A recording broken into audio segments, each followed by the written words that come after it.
নমস্কার বন্ধুরা, সবাই কেমন আছো? আশা করছি সবাই খুব ভালো আছো আর আমিও খুব ভালো আছি। কালী পুজোর যেহেতু কোনো ব্লগ করা হয়নি, তো আজকে কিন্তু ভাইফোঁটা আর ভাইফোঁটার দিন কিন্তু আমি চলে এসেছি আমার মামার বাড়িতে। আর তোমাদের সাথে শেয়ার করব আজকে আমার মামার বাড়ির এখানে কিন্তু ভীষণ জাগ্রত একটা শিব মন্দির আছে, তো সেখানেই চলে গেছিলাম। তো দেখো বন্ধুরা, তোমাদের সাথে শেয়ার করব। আর ওর নাম কিন্তু তনয়, পাশে থেকে দেখতে পাচ্ছ, ও আমার সাথে গেছে। আর এই যে বন্ধুরা, এখানে কিন্তু ঠাকুর ভাসানের জন্য ডিজে লাগানো অলরেডি স্টার্ট হয়ে গেছে। দেখো বন্ধুরা কতটা ডিজে গাড়ির মধ্যে লাগিয়েছে। তো দেখো বন্ধুরা, তোমাদের সাথে কথা বলতে বলতে কিন্তু চলে আসলাম বাবা পঞ্চানন তলায়, পঞ্চানন মন্দিরের সামনে। আর তোমাদের সামনেটা গিয়ে দেখাচ্ছি, এটা বন্ধুরা মন্দিরের সামনের গেট। আর ভিতরে বাবা পঞ্চানন ঠাকুর বসে রয়েছে, তোমরা দেখতেই পাচ্ছ কতটা সুন্দর। এখানে কিন্তু পুজো হচ্ছিল আমরা যখন গেছিলাম। আর এই মন্দিরটা কিন্তু অনেক জাগ্রত এবং অনেক বড়। আর এখানে কিন্তু প্রতি বছর চড়ক পুজো এবং অনেক বড় করে চড়ক মেলা কিন্তু এখানে হয়। আর এখানেও কিন্তু বন্ধুরা কালী পুজো হচ্ছিল, তার জন্য গেটটা অনেক সুন্দর করে সাজানো ছিল। আর এই যে কালী প্রতিমা তোমরা দর্শন করো, কতটা সুন্দর লাগছে কিন্তু দেখতে। আর দেখো বন্ধুরা, এখানে আমার ছোট ভাগনাও কিন্তু একটু ব্লগিং করার চেষ্টা করছিল। তারপর কিন্তু আমরা নদীর ধারে একটা নৌকা দেখতে পাই, এটা নদীর উপরে বাঁধা ছিল। এটা তো কোনো প্রপার নদী না, এটা তো একটা নদীর শাখা, তো নৌকাগুলো প্রায় সময় উপরেই বাঁধা থাকে। আর একটা কথা, আমি কিন্তু কখনো নৌকায় উঠিনি। তারপর কিন্তু নদীর একটা পাশের রাস্তা ধরে আমরা চলে আসি ব্রিজের উপরে। এটা কিন্তু তেঁতুলিয়া ব্রিজ, কে কে চেনো এই জায়গাটা কমেন্টে জানিও। আর এখানে কিন্তু রয়েছে মহাশ্মশান, তেঁতুলিয়া মহাশ্মশান। আর এখানে কিন্তু একটা মেলা বসেছে, তোমরা দেখতে পাচ্ছ। তো চলো বন্ধুরা, তোমাদেরকে নিচে নেমে দেখাই সম্পূর্ণ জায়গাটা কেমন। আর এই যে বন্ধুরা, এটাই কিন্তু সেই মন্দিরটা তোমরা দেখতে পাচ্ছ, যেখানে কিন্তু কালী ঠাকুর আছে। আর এখানে কিন্তু প্রতি বছর ভাইফোঁটার সময় একটা বড় মেলা বসে।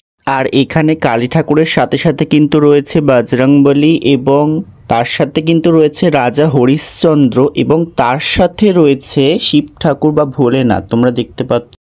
আর এই যে বন্ধুরা, এখানে কিন্তু রয়েছে মায়ের মন্দির। আর মাকে দেখো কত সুন্দর করে সাজানো রয়েছে, শাড়ি পরিয়ে কত সুন্দরভাবে। আর এখানে কিন্তু আমি যেই টাইমে গেছিলাম তখন কিন্তু মায়ের পুজো হচ্ছিল, তো তোমরা দেখতেই পাচ্ছ এখানে কিন্তু কিছু ভক্ত দাঁড়িয়ে রয়েছে মায়ের।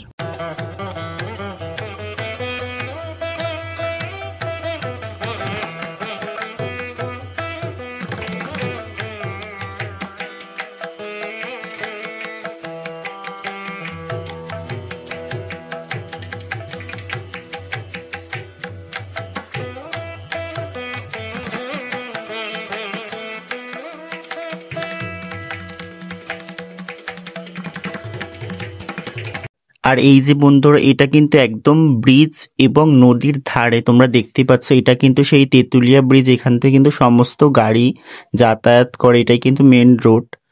আর তোমাদেরকে শবদেহ যেখানে রাখা হয় সেটা দেখাতে পারলাম না, কারণ সেখানে এই মুহূর্তে কিন্তু কাজ চলছিল। আর এই যে মন্দিরের পাশের জায়গাটা, এটা একদম কিন্তু নদীর ধারে অবস্থিত, তোমরা দেখতেই পাচ্ছ। আর এই যে বন্ধুরা, এটা কিন্তু ভাইফোঁটার আগের দিনের কিছু ফুটেজ, যেটা তোমাদের সাথে শেয়ার করবো। আমি কিন্তু বেরিয়েছিলাম ঠাকুর দেখতে বারাসাতে, তো তোমরা দেখতে পাবে বারাসাতের কিছু প্যান্ডেল। তো প্রথমত তোমাদেরকে দেখাই, এটা কিন্তু ভাইফোঁটার আগের দিন আমাদের বনগাঁ লোকালের অবস্থা। আর তোমরা কে কে বারাসাতে গেছো অবশ্যই কমেন্ট করে জানিও। আর এই তো বন্ধুরা, বারাসাতের স্টেশনের পাশে কিন্তু এটাই প্রথম প্যান্ডেল। দেখো বন্ধুরা, প্যান্ডেলটা কিন্তু খুব সুন্দরভাবে আলোকসজ্জায় সজ্জিত করা হয়েছে। আর এখানে কিন্তু ভোলেনাথ বসে আছে, যার মাথা থেকে কিন্তু ঝর্ণার জল ঝরে পড়ছে। দেখো বন্ধুরা কতটা সুন্দর লাগছে চারপাশটা। তারপর কিন্তু আমরা চলে যাই আর একটা প্যান্ডেলে, যেটার প্যান্ডেলের বাইরের লাইটিংটা কিন্তু খুবই অসাধারণ ছিল, একদম মুগ্ধ হয়ে যাওয়ার মতো, খুবই সুন্দর লাইট। তোমরা দেখতেই পাচ্ছ বন্ধুরা, এই প্যান্ডেলটা কিন্তু সম্পূর্ণটা জলের উপরে করা হয়েছিল। দেখো বন্ধুরা, জলের উপর কতটা সুন্দর লাগছে। আর এই প্যান্ডেলটা কিন্তু ছিল সম্পূর্ণ ইউনিকভাবে তৈরি, এরকম সচরাচর জলের উপর এত সুন্দর প্যান্ডেল কিন্তু আমাদের এখানে দেখাই যায় না এটা। আর তোমরা দেখো বন্ধুরা, প্যান্ডেলটার বাইরেটা যেমন সুন্দরভাবে কাজ করা, ভিতরটা কিন্তু তেমনই তার থেকে আরো বেশি সুন্দরভাবে কাজ করা। তোমরা নিজের চোখে না দেখলে বিশ্বাস করবে না এখানে। আর এখানে কিন্তু খুবই সুন্দর একটা মেলা বসেছিল, তোমরা দেখতে পাচ্ছ। তো আজকের ভিডিওটা এই পর্যন্তই। তোমাদের কেমন লাগলো ভিডিওটা অবশ্যই একটা কমেন্ট করে এবং লাইক করে জানাবে। দেখা হচ্ছে নতুন কোনো ভিডিওতে।